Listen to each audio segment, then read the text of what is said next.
mapangalagaan ang kalikasan, marami na ang gumagamit ngayon ng paper bags kapalit ng plastic bags sa kanilang pamimili.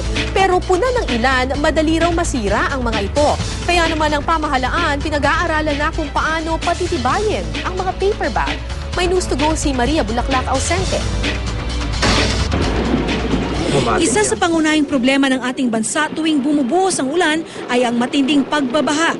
Hindi maikakaila na sa dami ng basurang ating itinatapon, kabilang na ang mga plastik, bumabara sa mga ilog, estero at kanal na nagiging dahilan ng pagbaha sa ating bansa. Kaya ang Forest Product Research and Development Institute o FPRDI ng Department of Science and Technology sa Los Baños humanap ng alternatibong paraan upang ma-regulate ang paggamit ng plastik sa mga pamilihan. So, alam naman natin na ang plastic ay non-biodegradable. Yan ay nakakaklag ng mga drainages, mga canals.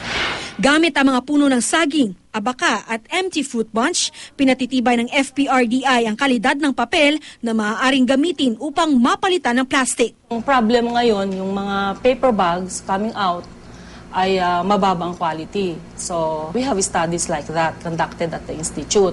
Malaking tulong umano ang paggamit ng papel tulad ng paper bags tuwing namimili dahil ito ay biodegradable o natutunaw sa katagalan. Ang papel, kung ilagay mo yan sa kanal, madidisintegrate siya. Unlike plastic na kung kahit na ilang taon na yan, nandiyan pa rin siya, so nagkakalag siya. Halos 4 na taon nang sinusunod ng lalawigan ng Los Baños ang ordinansa ng kanilang munisipyo ukol sa pag-regulate ng plastic. Dahil dito, 27 karatig na lalawigan, lungsod at bayan na rin ang sumunod sa kanilang ginagawa.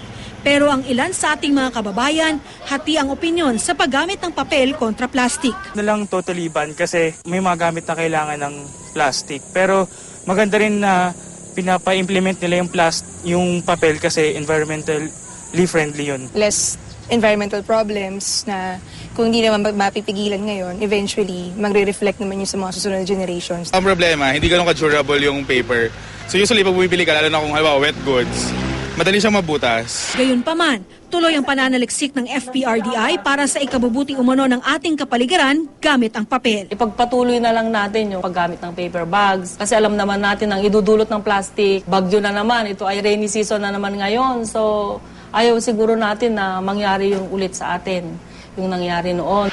Maria Bulaklak Ausente, GMA News.